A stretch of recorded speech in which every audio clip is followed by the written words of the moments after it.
কোচা সুজন একটা কথাই বলতে চাই যে সাব্বির রহমানকে দলে আসেন। সাব্বির রহমানকে না নিয়ে আপনি সাব্বির রহমানকে মন মানসিকতা নষ্ট করেন না। আপনি সাব্বির রহমান এখন বর্তমানে অনেক ফর্মে আছে। আমরা ঢাকা টিমে দেখতেছি যে আমাদের কিন্তু টিম ওয়ার্ক হিসেবে খেলা উচিত।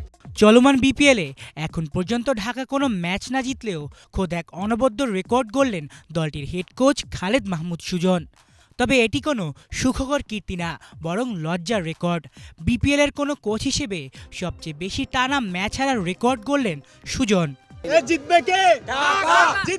বিপিএলের ঢাকা পর্ব থেকে এভাবেই ঢাকা ক্যাপিটালসের উপর ক্ষোভ বাড়তে থাকে ভক্তদের। অবশ্য এমন হওয়াটা স্বাভাবিকই বটে, কারণ বিপিএলের গত 3 আসরে ঢাকা ফ্র্যাঞ্চাইজির নামই শুধু হয়েছে বদল। কখনো দুরন্ত ঢাকা, কখনো দুর্দান্ত ঢাকা, আর এবার তো ঢাকা ক্যাপিটালস। কিন্তু নাম বদলালেও বদল ঘটেনি পারফরমেন্সের, যেমনটা বদল ঘটেনি ঢাকা ফ্র্যাঞ্চাইজির হেড কোচের পদে। গত আসরেও দুর্দান্ত ঢাকার হেড কোচ ছিলেন খালেদ মাহমুদ সুজন, এবারও তাই। জয় পরাজয়ের হিসেবও অনেকটা একরকমই। গত আসরে উদ্বোধনী ম্যাচে কুমিল্লা ভিক্টোরিয়ান্সকে হারানোর পর টানা 11 ম্যাচ হেরেছিল ঢাকা। সে মৌসুম শেষ করেছিল পয়েন্ট তালিকার তলানিতে থেকে। 12 ম্যাচে তাদের অর্জন ছিল মাত্র 2 পয়েন্ট। সেই হিসেবে টানা 15 ম্যাচে হারের স্বাদ পেলেন সুজন। বিপিএলের ইতিহাসে টানা 15 ম্যাচ হারার রেকর্ড নেই আর কোনো কোচের।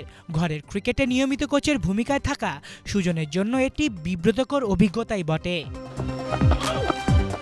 আর চলমান বিপিএলেও ঢাকার টিম সিলেকশন নিয়ে উঠেছে প্রশ্ন। ঘরের মাঠে টানা 3 ম্যাচ হারের পর সিলেট পর্বের প্রথম ম্যাচের একাদশে তারা এনেছিল 5 পরিবর্তন, বলতে গেলে টুর্নামেন্টের চতুর্থ ম্যাচ।